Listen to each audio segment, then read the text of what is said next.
बैठल बा 15-17 मिनट तक हम के आशीर्वाद देवल जाई और हम कोशिश करब कि आप लोगन का मनोरंजन का साथ साथ गीत संगीत और गाना में सफाई, कहानी में सफाई स्पष्ट करत जाई। ये हमार कोशिश रही। बिरहा में 4 लाइन का भाव उप बीरन बदे लिखल गई हन, जौने बीरन का पुरुषार्थ गवाला। कैसे मास्टर?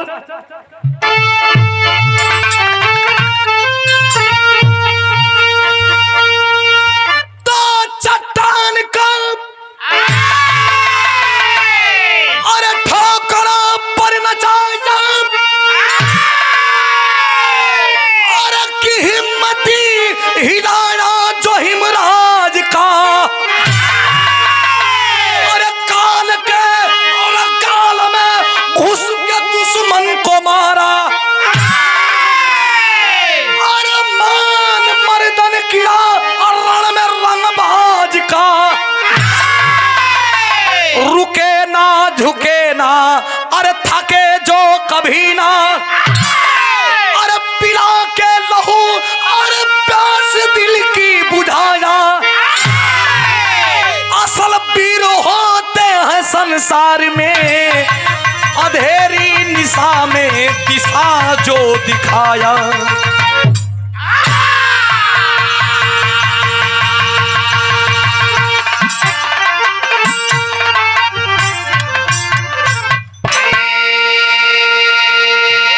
बनल बनावल घर में जे रहत बा ओके उ घर का अहमियत पता ना चली। सत्यनारायण भैया जे रोड बनैले है, जे घर बनैले है, ओके ओके एक एक ईंटा का अहमियत पता होला कि कितना मेहनत से ये घर बनल है।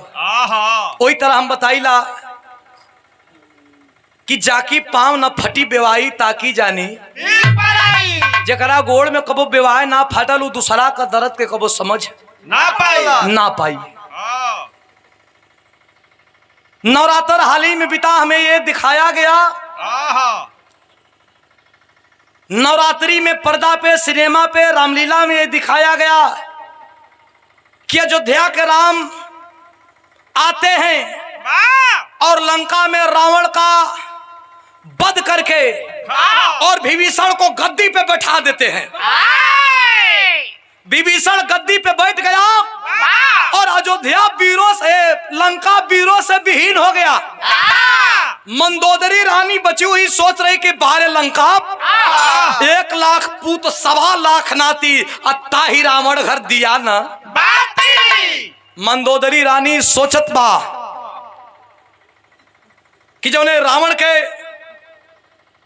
महल से बाहर निकलने के बाद बड़े बड़े देवता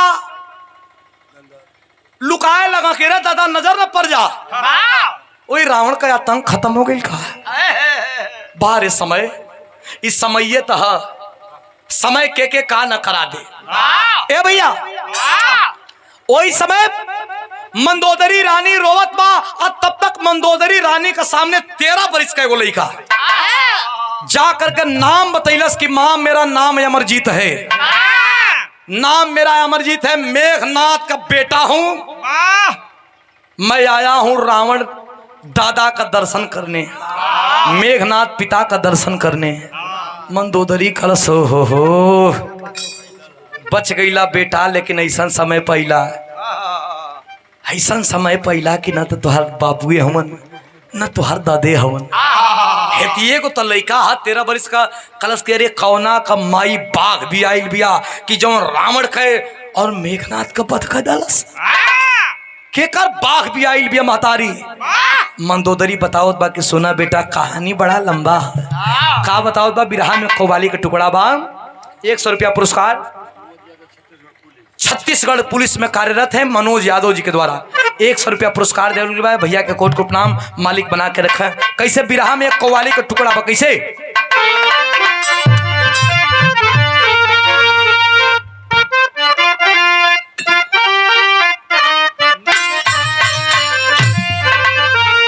वह कव्वाली बा कि अरे भर दो झोली अरे मेरी या मुहम्मद भर दो झोली अरे मेरी या मुहम्मद, लौट कर मैं न जाऊंगा खाली, भर दो झोली।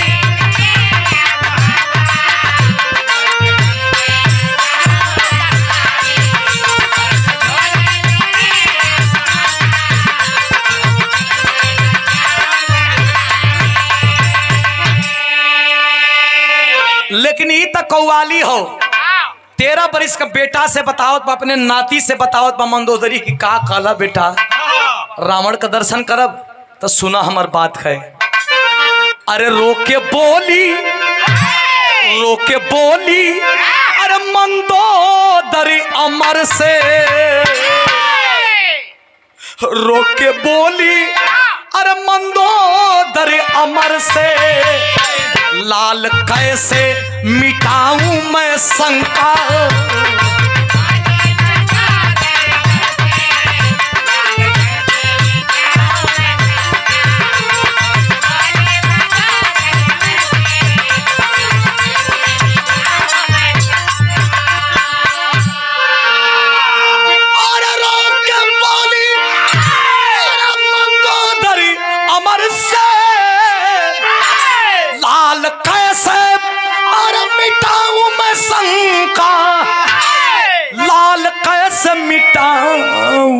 शंका मांग में मेरी राख भरी है, हो मांग में मेरी राख भरी है, देख ले राख है सारी लंका, मांग में मेरी राख भरी है तो देख ले।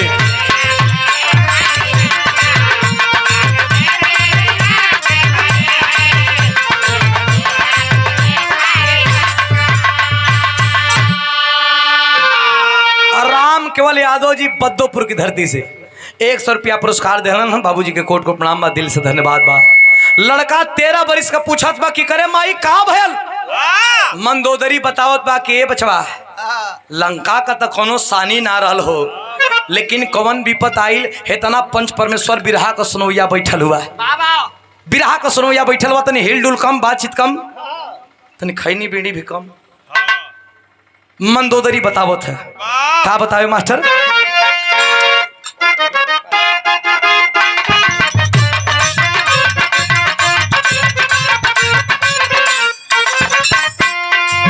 हर सीता का कर पितामह तेरे लाए थे, हर सीता का कर पितामह तेरे लाए थे, नार के वास्ते रघुबर भी लड़ने आए थे।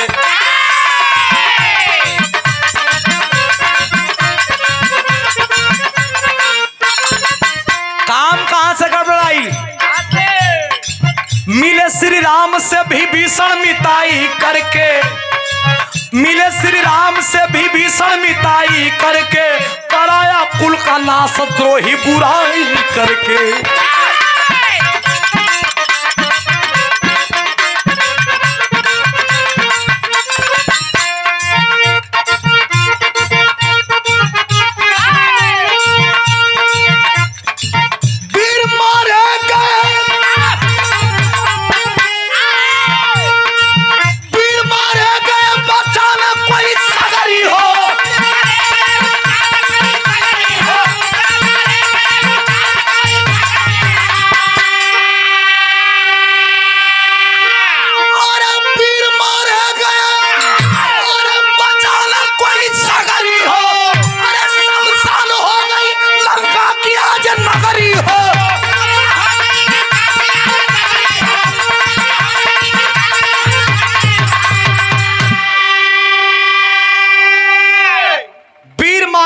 बचाना कोई सगरी हो, शमशान हो गई लंका की आज हो। अरे माई का कॉल चाहता रुकर सरे बेटा, रावण का कोई एगो रोमा टेढ़ करे वाला पैदा ही धरती पर ना रहल रे। रावण तो भगवानो रहल और रावण तो राक्षस भी रहल। आप लोग इतना पंच परमेश्वर ज्ञानी लोग बैठल हुआ, और रावण का 90 में भगवान है, रावण का 9 में राक्षस भी है। आधा लेवल गई रावण के भगवान से, आधा विद्वान, उतना बड़ा विद्वान अभी धरती पर कोई नहीं था। प्रकांड विद्वान रावण रहल। रावण का जन्म ही रावण और राक्षस से बल जानत है, भगवान और राक्षस से। राक्षस का पहला शब्द लिखा हुआ राक्षस, तो रा का पहला शब्द रावण पे पहला लगल गई, आ भगवन वन का लास्ट लगावल गई। राक्षस का पहला आ भगवान का लास्ट होला, पहले रा आ फिर भगवान को वन, रा वन। राक्षस के पहला शब्द का आई रा आई, ई लेवल गई। आ भगवान का लास्ट शब्द का आई भगवन, आ वन के आ रा के मिला के दोनों के रावण का उत्पत्ति भैया हो। बतैलस कि रावण को कोई रोमा टेढ़ करे वाला धरती पर पैदा ना रहल, तब माई तब कैसे भइल? कलऊ वैसे भइल रे बेटा कि जौन आज लंका का राजा बन के विभीषण बैठल बा, यह तो विभीषण जाके राम से मिल के मैं भेदवा दे दलस रे लाल, मैं भेद दे दलस। लड़का क्रोध में पागल हो गया। अरे माँ, अरे माँ, मेरा दुश्मन राम लक्ष्मण नहीं है रे माँ, अरे मेरा दुश्मन तो यह विभीषण है माँ, और राम लक्ष्मण को मैं नहीं मारूंगा, मैं मारूंगा पहले विभीषण को। अरे 13 बरिस का लड़का का जवानी और 13 बरिस का लड़का का बिरताई देख के माई करस मरबा। खलस हाँ मारब, कल कैसे मरबा? अरे नारायणी अवतार राम के कहल जला, राम से मिलल है। कल से माई तू भी जनते ना है, हमार दादा रावण खाली भगवान शंकर के पूजत रहला, आ हम भगवान शंकर के बस में कर ले हैं। अरे बाप रे, कस खाली रावण का नाव जिंदा रही, ई धरती पर केहू का नाव जिंदा ना रही। क्रोध में होके लइका का कहे मास्टर, बिरहा में एगो तरज है, आई तरज हमनी का जन्म को पहले का। कैसे?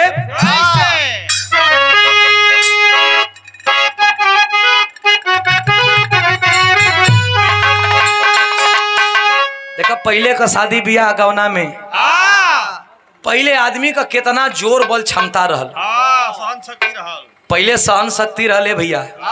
पहले बियाह होके तो मनई 5-5 बरिस 6-6 बरिस 10-10 बरिस बर्दाश्त कर जा, जबकि न मोबाइल रहल, न बात करे वाला रहल, कुछ कोनो व्यवस्था ना रहल, लेकिन आदमी बर्दाश्त करा कि जाए तो बियाह भइले तो गवना होइबे न करी। आज हमारा जमाना में बियाह होता है ना, तबो के जानी कैसे खाली बात चलत है, नंबर ला ले थोसो, आ नंबर ला के तुरंत वीडियो कॉलिंग धाए दे, वीडियो कॉलिंग क के कहत हूं हम तो छत पर बैठली, तू खाना खैलू कि नहीं? अगर ना खैबू तो हम यहीं पहले कूद जाइब। तो लड़कियों कहत है सब 5 बेरी खा के अब अही तो हम बड़ा सोना कैले ए भैया। तो ई जमाना है, पहले शादी ब्याह होके कोनो लड़की का गवना हो गई, गवना होके जब आइल तोंगा तो ओकर भौजैया उसे कहे कि ये ननदो कुल घर पर ठीक है ना? कल हाँ कल सामान दौरी जौन हमन दिले हैं तो ठीक है ना? कल से हाँ ठीक है भौजी, खाली एक गो गड़बड़ हाँ उहे मुसरवा घूल गइल ह चौरा छाटे वाली। अब हम का बतियाई? ओखरी मुसर मिले भैया, हैं ओखरी या मुसर मिले चाउर छाटे वाला। अच्छा पहलवा, अच्छा अच्छा करे बहिन के मिला रहल हमरे के।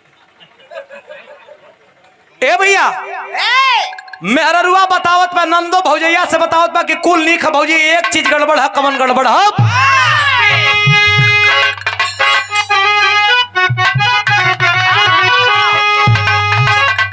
कहे कि अरे कुंडा मिलल, दौरवा मिलल,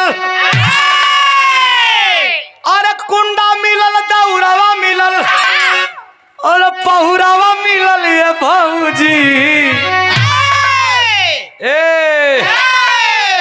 अरे कुंडा मिलल, दौरावा मिलल, अरे पहुरावा मिलल ये भौजी। अरे रतिया से जरिया पनिदियो न जावे, मऊगवा मिलल ये भौजी, मऊगवा मिलल ये।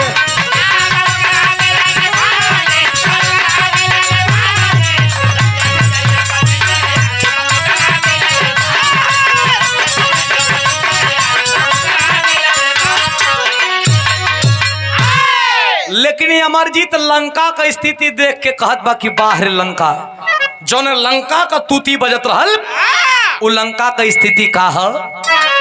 अरे कि देखी हालतिया फाटा न छतिया, देखी हालतिया फाटा न छतिया, अरे बखलवा करब ये मैया, अरे मुदई करण में उतारब पनिया तूफानमा करब ये मैया।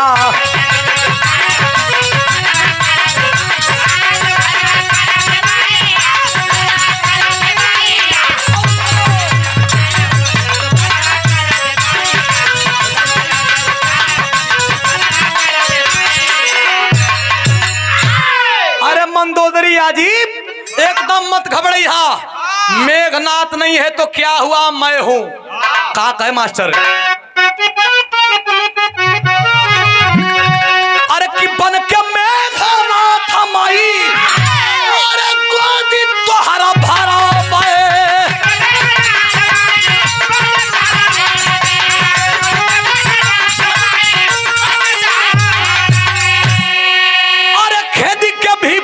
के हम रोज खुद करबे। अरे रोमा रोमा लागल गया, अरे रोमा रोमा लागल गया, अरे बंधनमा करब ये मैया, तमुदई करण में उतारब पनिया तूफानमा करब ये मैया।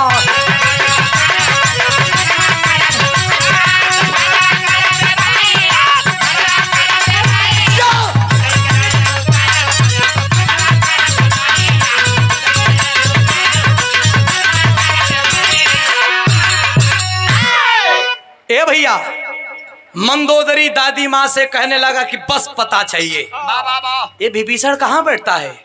विभीषण को बताऊंगा कि अभी लंका का चिराग, अरे लंका का खून दौड़ रहा है मेरे रगों में। मेघनाथ का बदला लूंगा, रावण दादा का बदला लूंगा, अरे कुंभकर्ण दादा का बदला लूंगा। माँ रावण ए विभीषण कहाँ बैठता है पता पूछलस। अब पता पूछ के चलल हो तो या बिरहा में जानत हो तरज कमन लगा था। हमारे गुरुजी विजय लाल का बड़ा स्पेशल तरज है। कौन है मास्टर?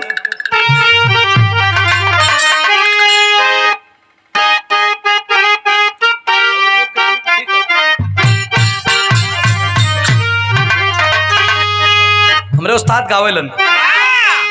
अरे के का बौरा गइलु ना ये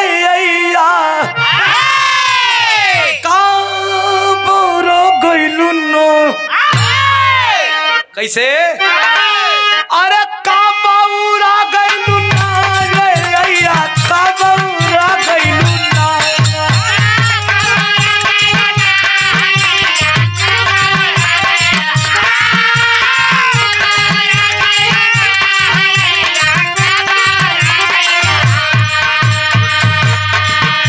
अरे का बौरा गइलु ना ये का बौरा गइलु ना। हम तो खुदे रहिले बौरहिया, हम तो खुदे रहिले बौरहिया, अइया का बौरा गइलु ना।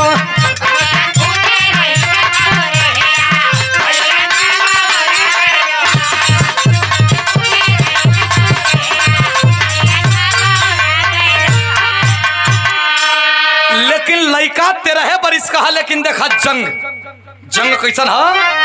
अरे बाका, अरे बाका जवाना माना रे गरजल, बाका जवाना माना।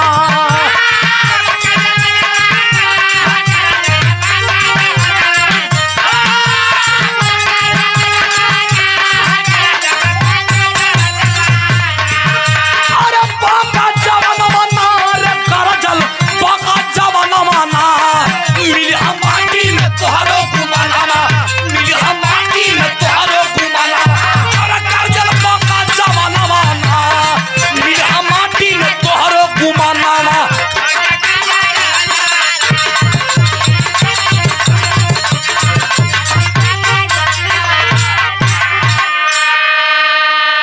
पता लगावत लगावत पहुंचल विभीषण का दरबार में। विभीषण राज गद्दी पर बैठल हो। अरे निकाल करके बाण मार के वही विभीषण का राज गद्दी के नीचे सारे उतार उतार। अरे भभीषण के सारा हो। ए अमरजीतवा होश में। अरे भभीषण के सगे सार है जल्ला। सर तू तो हमारे सारे हुआ। हाँ तुहार ना बिरहा जगत का सार हम तब अच्छा तोहार क्यों नहीं खे ना सारे जा का है ये ना हुआ बस ये हुआ। हाँ यही हुआ। ये हुआ राजवंशोरिया बैठल हूं ढोलकी हम एकर सार है। खुशी का जोन नहीं कर बजावे बोल। ना आए जोन खुशी का नहीं बजाओ तो हां ढोलकिया हां उ सार हम अरे मरैबा तो कल ढोलक बजाओ तो ना। अरे हमने का सार है यहीं कर बोल हमरे कहिया। ए भैया विभीषण पूछलस कि कौन है बेटा। अरे बड़ा वीर मालूम पड़ते हो। खलस उतर जाओ इस गद्दी से। सर जराए से। अरे कुल द्रोही हाँ देशद्रोही और परिवार द्रोही तुम्हें इस गद्दी पे बैठने का कोई हक नहीं है। विभीषण कलश कौन हो तुम। कल कौन हो। मैं इस गद्दी का असली वारिस हूँ मेघनाथ का बेटा हूँ। आयो बाबू ये कहाँ बच रहा। और ये कहाँ ले बोच गई बखा। विभीषण का चुन्नी गरम हो गई। जितने जल्दी काला सी लइका उतने जल्दी उतर के अब पिछवाड़ा रास्ता पकड़ के विभीषण क्या भागत था।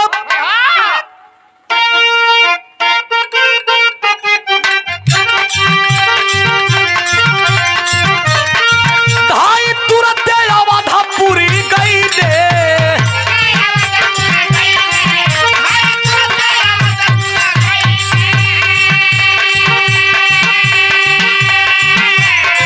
दुखड़ा सारा सुनई लेना दुखड़ा सारा सुनई लेना।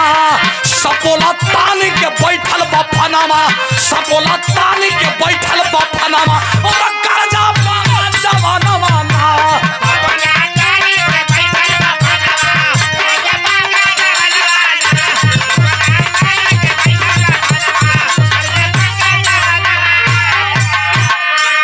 पहुंचल राम जी के दरबार में। राम जी देखला कला कहो भैया विभीषण तो के लंका का राजा हम बना के आए रही न तोरे गोड़ में जूता हो न सर पे ताज। कहाँ ले दोपहरवा में भागल हाकल पियासला होत हुआ।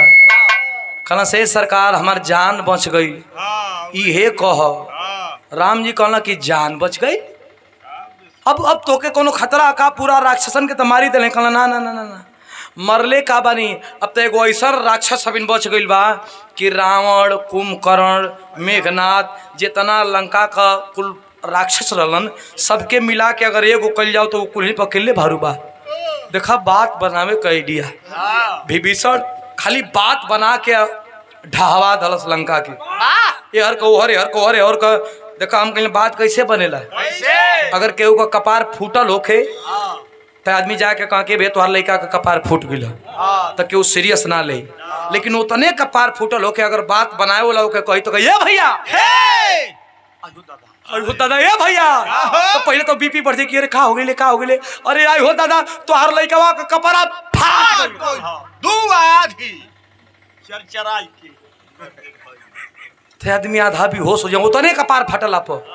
लेकिन बात बनाए वाला अगर कही जाके कहलस विभीषण के अब हमन जो दिन जियत हैं तइये दिन तुम मार के अइला वो राजगद्दी पर बैठ गई। अब फिर बड़ा विपत करी। अरे बाप रे बाप संगे भगवान राम जी का लगल चौंक ले लसोइए कि रे बाप रे इतना लोहा लड़ाई लेके अइली फिर अभी ऐसने भीड़ हो गई तो बड़ा दिक्कत हो। बहने के मार दा। लक्ष्मण कला की क्षमा चाहते हैं भैया। अमरजीत नाम बतैला कहा अमरजीत के बाप मेघनाथ के हम मरली। अगर आज्ञा हुई तो लइका के हम ही मारे थी। राम जी कहा ठीक है कोनो दिक्कत ना। विभीषण कहा हाँ भैया जल्दी चला कहा मत जितने जल्दी चला। जब चलल हमन तब बिरहा का आखिरी तरज है। लेकिन ये तरज ना है ये खुशी यासिक का दिल का दर्द सुनिया तनिए के।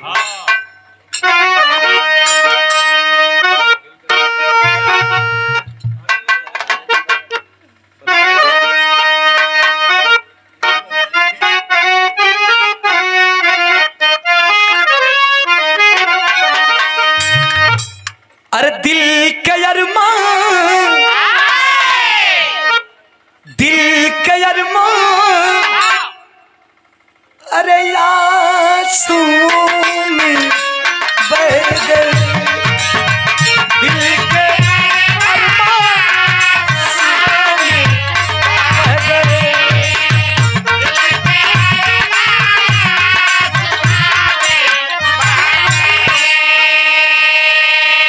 ई त तरज हो लेकिन एक तरफ से लक्ष्मण जी चलना शेष नाग का अवतार और एक तरफ से लइका शंकर भगवान के पूजले है तो अरे ठोके ताली और पीर समय में चल दिए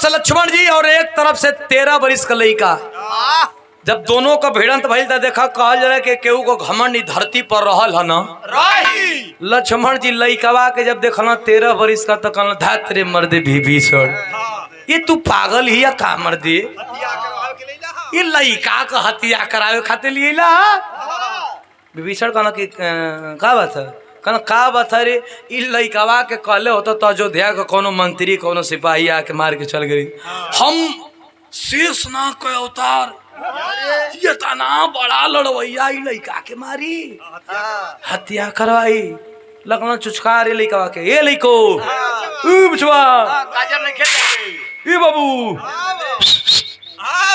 आव लइका माने लगना लइका को उपहास करी हम कह जाला कि वीरता के को बाप का बपौती थोड़े जे जितने संयम से रही जे जितने नियम से रही ओकर वीरता ओकरे बपौती होले लइकवा मुस्कुरैलस लइको रहल बड़ा खतरनाक जहरे को पुड़िया रहल लक्ष्मण से कहलस की अकेले ही इलाका कहा कि सुना तो हम लोग 4 भाई हो बा अरे आज मूड बने ले कि चारू जाने के पटकती यही में अकेले इलाका तो अकेले तो निपोर देबा अरे बाप रे बाप लक्ष्मण यही तरह गरम मिजाज का आदमी कहीं बीत भर अपन उम्र नहीं खेदे कहो तो 4 जानी के कहना कि तोहार भैया नहीं ना का बड़कू जानी नहीं ना का वही के तो खोजा थे अरे बाप रे बाप हाँ होशियार हो जा एक तरफ से लक्ष्मण और एक तरफ से अमरजीत भयल का मास्टर पापट का भाव है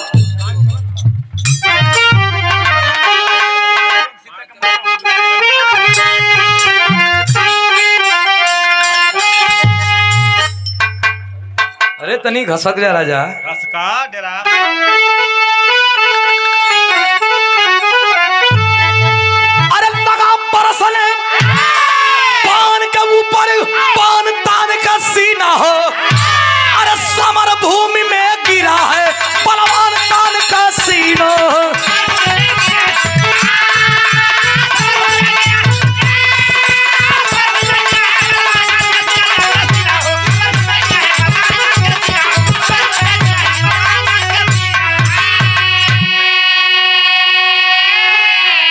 लक्ष्मण जी गुस्सा में होकर बाण निकाल के एगो चलावत हवन अरे वो तने घड़ी में मरलस 3 बाण सन सन सन सन जब बाण चलल हो लक्ष्मण नाच अरे अरे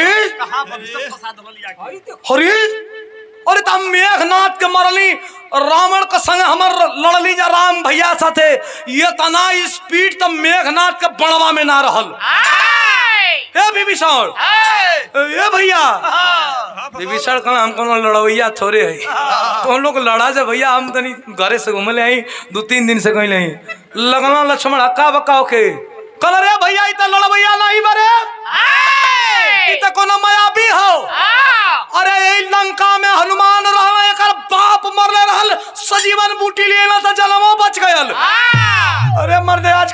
लक्ष्मणो ना लौकत हुआ। ए विभीषण आगे आगे भागत जा। अरे भैया फंस गेली आके हो। हमार गद्दी के सवाल हमार गद्दी का सवाल है बाबू, हम जात हैं। कहा तो से सपरी तो हम राम के जाई। कल अरे हमके जाई दे मरवाई की जेबे का रे। ए भैया भयल नौटंकी जाके एकदम लक्ष्मण जी भविष्य कहन कला उपाय बताओ, कला उपाय ना।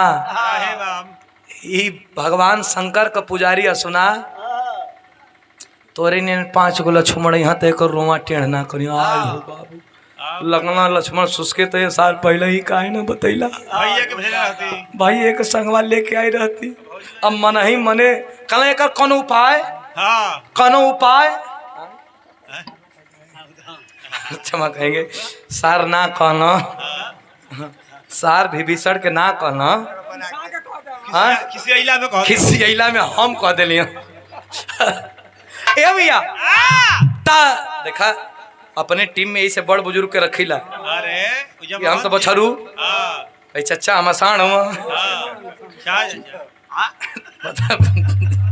अरे बाप अब नया के जुग जनता ना हुआ। हां अब इनो रोजीना पूजा ले नहीं, अब इनो 100-200 ग्राम दूध पचा कर लेना। उतना ले काफी ना की। ए भैया भगवान लक्ष्मण जी कल तो कौन उपाय, हां कल सीता जी के बोलावा। सीता जी के बोलावा काहे कि ई कोनो स्त्री के सामने देखी तब ई बाण चलाई उलाई नहीं हथियार रख दे। नहीं तो कोनो उपाय करे आगे नहीं खे कौन उपाय ना। ना सीता जी देखा बिरहा में खोज मिलल कि लक्ष्मण दूसरका बेरी अइनल लंका में, और सीता जी भी दूसरका बेरी अइली लंका में। आ जब अइली तब आके लक्ष्मण का समनवा खड़ा हो गई। देखलस कलस की कोनो औरत हई औरत का सहारा ले करके लक्ष्मण वीर बनत हुवन।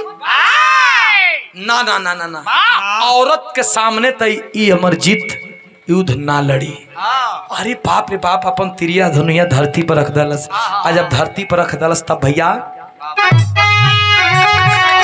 सीता काली की अरे हनी हनी के या बार तू बाबू अरे अमर जीत का मार हो। अरे हंसी के बोली जनक नंदनी मौत के घाट उतार हो। कली ए बबुआ तीर धनुष रखले धरती पर ये मौका है जल्दी मारा, ना मरबा तब कहीं फिर से ही पलट जाई। तो मरले मराई आज सुना शक्ति कम लगावा।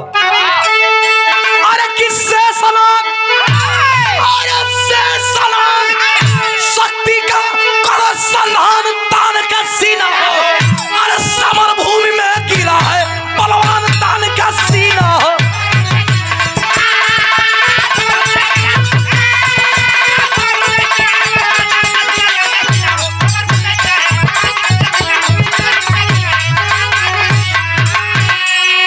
समर भूमि में गिरा है बलवान तान का सीना हो।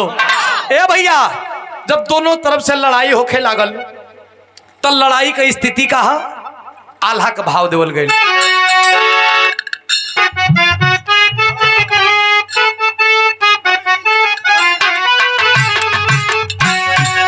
अरे विकट संग्राम फिर से अरे वह लंकावा में भई दे बाबू।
say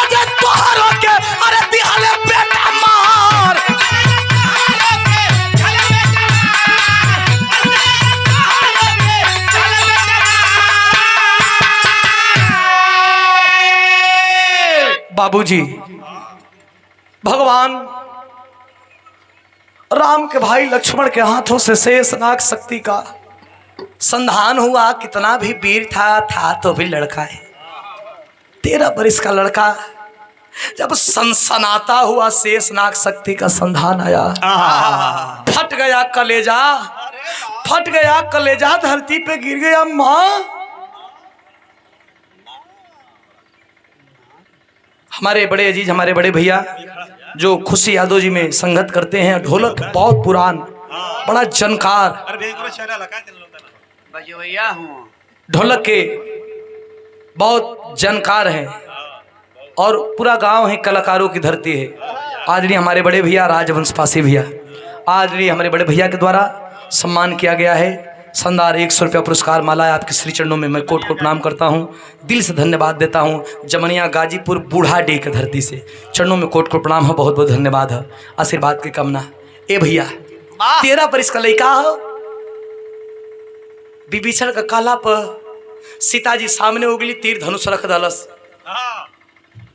जब तीर धनुष रख ले हो, फट गया कलेजा, फट गया कलेजा। धरती पे खून से लथपथ लहू लोहान मट्टी में लौट रहा है। माँ, माँ, दादी माँ, अकेले असहाय लाचार जब लड़का रो रहा है, पता चला मंदोदरी को। हाय रे अमर लाल, हाय रे अमर बेटा, आ करके कहने लगी। जब खोजते हुए आती है समर भूमि में, अपने लाल को देखती है कि कलेजा फटा है, खून से लथपथ है, करीब आई कलश। दादी बड़ा दर्द हो रहा बा दादी, ई दुख सहन नहीं करे दादी। मंदोदरी के आंखों में आंसू,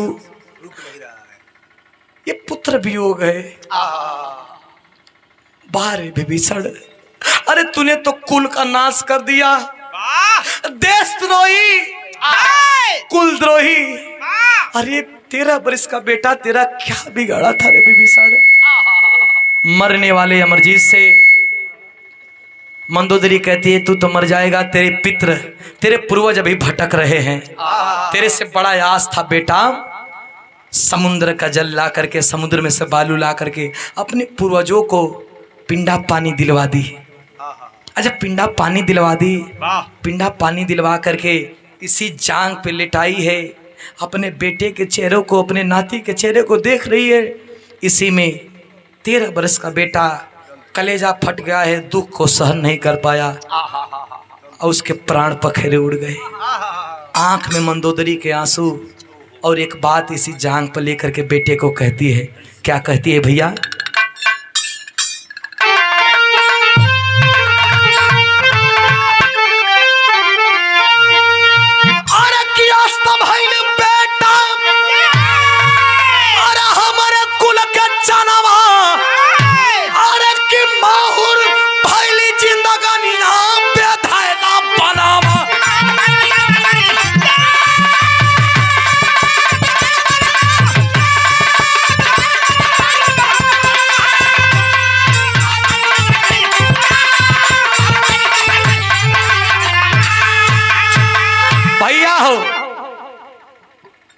मेरा बिरहा ये बताया, ये तो जो कहानी थी वो तो पुराण से मिली, जो छिपी हुई थी, लेकिन बिरहा एक संदेश भी दे दिया भैया कि समाज में रावण से डर नहीं है, रावण से डर नहीं है। चूंकि समाज में रावण एक नहीं 1000 आएंगे तो मारे जाएंगे, किसी न किसी रूप में राम मार देंगे, लेकिन इस समाज में विभीषण से डर है। अब विभीषण आज हर समाज में है, हर क्षेत्र में है, हर इलाके में है। विभीषण का काम चप्पल जैसा है, आपके साथ चलेगा लेकिन आपके पीछे ही छिटका मारते चलेगा, छिटा मारते चलेगा। और जिस समाज में विभीषण पैदा हो गए, जिस कुल में विभीषण पैदा हो गए, उस कुल का नाश निश्चित है। आज देश में रावण से ज्यादा विभीषण है। आपके साथ रहेंगे, आपका खाएंगे, आपका पहनेंगे, आपके साथ सोएंगे, लेकिन सारा भेद आपको जा करके दूसरे दल में देंगे। आपको संभरने का मौका नहीं मिलेगा। तो इसलिए आज रावण दोषी नहीं है और रावण से डर नहीं है, आज समाज में विभीषण से डर है। राम लाल गुणकारी, अरे स्वर्ग के चंद्रिका